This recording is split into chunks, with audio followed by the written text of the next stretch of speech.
Hello बच्चा लोग। तो आज एक और मोशन इन प्लेन से क्वेश्चन लेके आए हैं। ये भी इंपॉर्टेंट पार्ट है। क्वेश्चन क्या आप देखो, प्रोजेक्टाइल से रिलेटेड क्वेश्चन आपको रीनीट में मिलने की इस बार संभावना है, तो वो जितने भी फॉर्मूले याद कर लेना।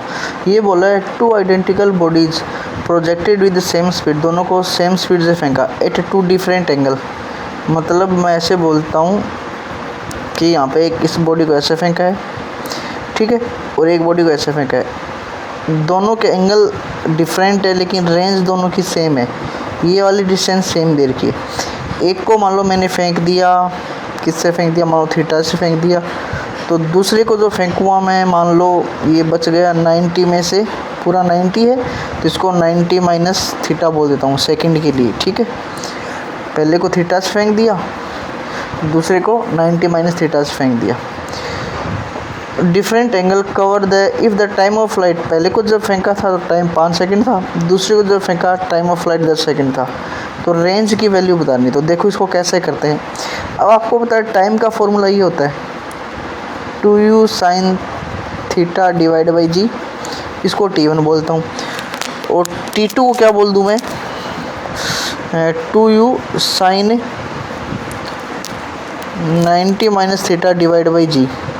अब आपको T2 पता है क्या बन जाएगा, 2u साइन की जगह क्या जाएगा, ये कोस थीटा डिवाइड बाई जी। अगर मान लो इनको मैं मल्टीप्लाई करता हूँ T1 T2, वैसे ये हम रिलेशन करवाते हैं क्लास में, बट अभी इसको डिराइव करके बता रहा हूँ ये आ कैसे रहा है, फिर 2 सेकंड में क्वेश्चन हो जाएगा। तो T1 की वैल्यू क्या थी, 2u sine theta divide by g, और T2 value 2u cos theta divide by g. क्या इस रिलेशन को मैं ऐसे लिख सकता हूँ क्या, T1 इंटू T2। एक काम करता हूँ, एक 2 को तो बाहर रहने देता हूँ और एक 2 को अंदर रखता हूँ। u से मल्टीप्लाई करूँगा u स्क्वायर बन जाएगा, ये कोस थीटा बन जाएगा। एक g को बाहर रहने देता हूँ और एक g को अंदर, ऐसे। अब आपको पता है ये फॉर्मूला, एक मिनट ना, साइन थीटा कहाँ गया, अरे ये तो रही गया। अब मुझे बताओ ये जो फॉर्मूला बन रहा है क्या ये रेंज का फॉर्मूला होता है क्या, सही बात है, किसका फॉर्मूला होता है, रेंज का। अगर ये रेंज बन गया तो T1 इंटू T2, तो 2 है, ये रेंज बन गया और यहाँ पे G आ गया।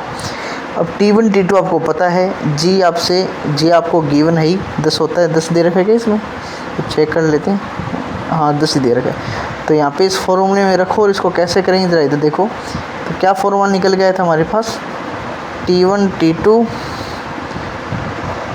2r डिवाइड बाई जी, यही था फॉर्मूला, ठीक है। तो T1 की वैल्यू पहले के लिए कितना है 5, दूसरे के लिए कितना है 10, 2, और G को इधर भेजूँगा 10, और ये रेंज है। ये क्या हो रहा है, अच्छा सॉरी ये गलती से कर दिया यहाँ पे, ये मल्टीप्लाई में जाएगा तो ये 10 यहाँ पे आएगा, ठीक है। ये 10 यहाँ पे आएगा तो ये 500 डिवाइड बाई 2 हो जाएगा। 500 डिवाइड बाई 2 होता है 250, 500 का 250 मीटर। तो ये फर्स्ट ऑप्शन का सही होगा।